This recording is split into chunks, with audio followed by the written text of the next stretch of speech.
በዚህ ቪዲዮ ላይ የምታዩት እያንዳንዱ ህንፃ፣ የምትሰሙት እያንዳንዱ ዜማና የምታነቡት እያንዳንዱ መጽሐፍ ከአንድ ምንጭ የተቀዳ ነው። እሱም ፍርሃት ነው። ሰው የሚኖረው አለመኖርን ስለሚፈራ ነው የሚለው አባባል ስንሰማ ሊያስደነግጥ ይችላል። ነገር ግን በጥልቀት ስናየው የምንሮጠው ለስኬት ሳይሆን ከባዶነት ለመሸሽ ነው። የምንሰበስበው ለሀብት ሳይሆን ለመረሳት ካለን ስጋት የተነሳ ነው። ዛሬ በዚህ ሰፊ ቆይታችን የሰው ልጅ ታሪክና ስነ ልቦና የገዛውን ይህንን ታላቅ እውነት በሰባት ረጃጅም ነጥቦች እንፈትሻለን። ይህ ቪዲዮ ማንነታችሁን የምትፈትኑበትና ለምን እንደምትኖሩ አዲስ ትርጉም የሚሰጥ ነው። እስከ መጨረሻው አብራችሁን ሁኑ። ሰባቱ ዝርዝር ነጥቦች። 1. መርሳትን መቋቋም። ሰው ስጋው መሬት እንደሚበላው ያውቃል። ነገር ግን አእምሮ ይህንን መቀበል አይፈልግም።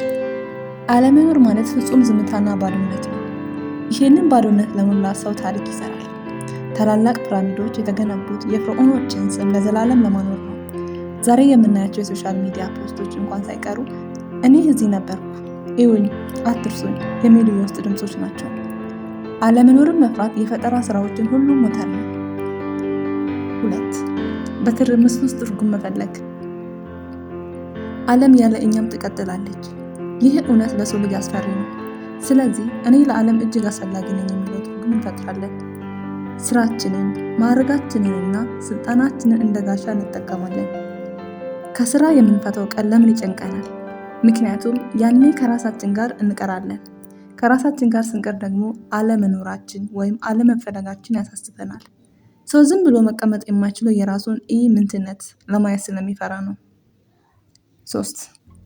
የታዋቂ ሰው ታሪክ ልጋብዛችሁ። የኤርነስት ሄሚንግዌይ የህልውና ትግል።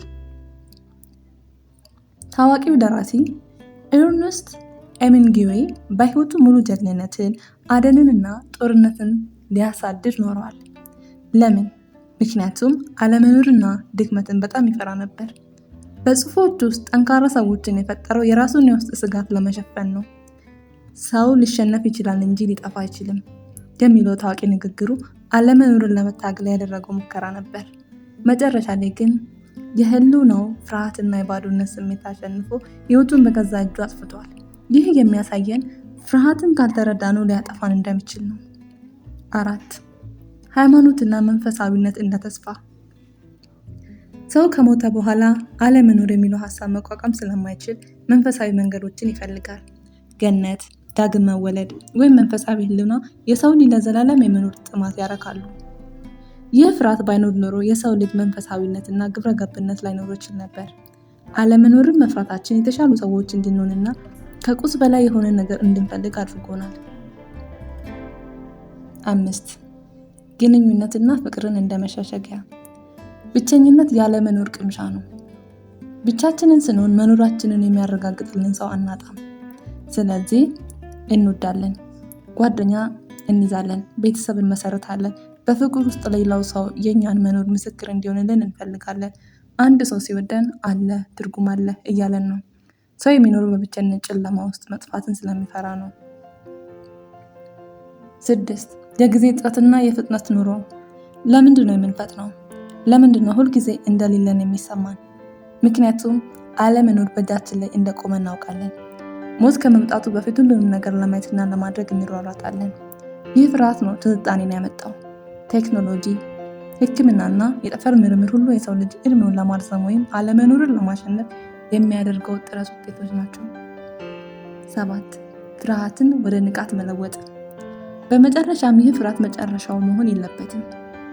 አለመኖርን መፍራታችን ስንረዳ ዛሬን በንቃት መኖር እንጀምራለን። ነገ እንደምንጠፋ ካወቅን ዛሬን በክፋትና በቂም አንኖርም። ይህ ፍርሃት ለህይወት ጨው ነው። ህይወት ውድ የሆነችው እንደምትቆም ስለምናውቅ ነው።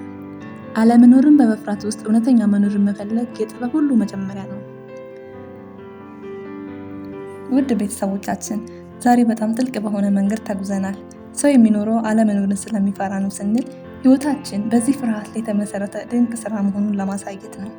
ይህ ፍርሃት እንዲያቆማችሁ ሳይሆን እንዲያነቃችሁ ፍቀዱለት። ዛሬ የምትሰሩት ስራ፣ የምትሰጡት ፍቅርና የምትተዉት አሻራ ሁሉ አለመኖራችሁን የሚያሸንፍ ይሁን። ይህ ቪዲዮ ስለ ህይወት ያላችሁን እይታ ከቀየረው ላይክ አድርጉ፣ ለወዳጆቻችሁ ሼር አድርጉ።